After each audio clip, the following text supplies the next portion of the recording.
Hello friends, अस्सलाम वालेकुम। सबसे पहले तमाम दोस्तों को मेरे यूट्यूब चैनल सर इस्लान पीसी टिप्स में खुश आमदीद। आज की इस वीडियो के अंदर हम सीखने जा रहे हैं कि आपने माइक्रोसॉफ्ट एक्सेल के अंदर लेस देन वैल्यूज को किस तरीके से हाईलाइट करना है। लेस देन वैल्यू से क्या मुराद है?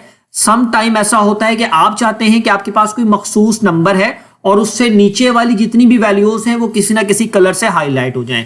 फॉर एग्जाम्पल, मैं चाहता हूं बेटे कि इस वाले साल ये वाला जो मेरा डाटा है इसमें से जितनी भी वैल्यूज 120 से नीचे है वो किसी ना किसी कलर से हाईलाइट हो जाए। तो मुझे उसके लिए क्या करना होगा? बेटे मैं सबसे पहले अपने डाटा को सिलेक्ट करूंगा। मेरा जितना भी डाटा है, चाहिए पूरा डाटा लेना है, चाहिए एक सेल वाला डाटा लेना है, एक कॉलम वाला डाटा लेना है, या पूरा जितना भी डाटा लेना है आपने उसको सिलेक्ट कर लेना है। इस डाटा को मैंने सिलेक्ट किया, होम के टैब में आऊंगा। होम के टैब में आने के बाद कंडीशनल फॉर्मेटिंग में, हाईलाइट सेल रूल में, और यहाँ पे लेस देन के ऊपर क्लिक करूंगा।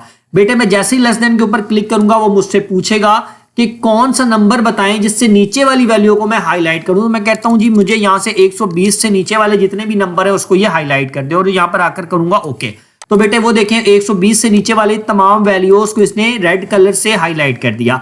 अब हम इसी तरीके से वैल्यू 2 में आते हैं। मैं यहां पर आता हूं, इस पूरे को सिलेक्ट करता हूं, होम के टैब में, कंडीशनल फॉर्मेटिंग में, हाईलाइट सेल रूल में, लेस देन वैल्यू के अंदर आऊंगा। और अब मैं यहां पे कहता हूं कि जी जितनी भी वैल्यूज 700 से नीचे हैं, 700 से नीचे वाली वैल्यू सारी हाईलाइट कर दो, और यहां पर आकर ओके करूंगा। तो वो ये देखें बता रहा है कि इस पूरे डाटा के अंदर एक वैल्यू 600 और एक 300 जो कि 700 से नीचे है।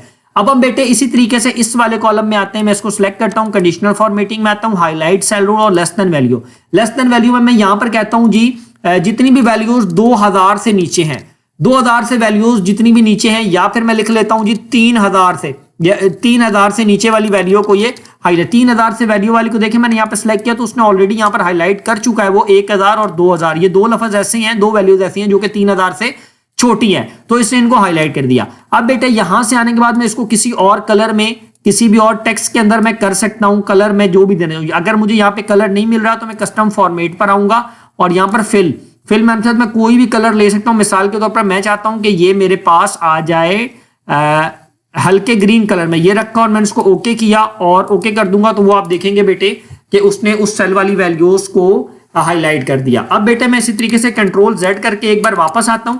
अगर सम टाइम ऐसा होता है कि पूरा डाटा आप सिलेक्ट करना चाहते हैं, मैं पूरे डाटा को सिलेक्ट कर दो, पूरे डाटा में सिलेक्ट करना, conditional formatting, highlight cell rule और लेस देन। पूरे डाटा में हम चाहते हैं कि लेस देन कितनी वैल्यू, मैं चाहता हूं जी पूरे डाटा में 120 से नीचे वाली वैल्यूज हाईलाइट हो जाए, बाकी हाईलाइट ना हो। तो देखें वो 120 से नीचे वाली वैल्यू को हाईलाइट करे। अगर मैं कहता हूं जी 2000 से नीचे वाली, ये देखें मैं जैसे 2000 से नीचे वाली लिख रहा हूं कि 2000 मैंने यहां पे लिखा और ओके करूं तो 2000 से नीचे वाली वैल्यू को हाईलाइट कर रहा है। बेटे आज की क्लास के अंदर हम लोग सीखा कि आपने माइक्रोसॉफ्ट एक्सेल के अंदर लेस देन वैल्यू को किस तरीके से हाईलाइट करना है। आज के लिए मुझे इजाजत दीजिए, अब हम इंशाअल्लाह ताला अपनी नेक्स्ट क्लास में हाजिर होंगे। अल्लाह हाफिज।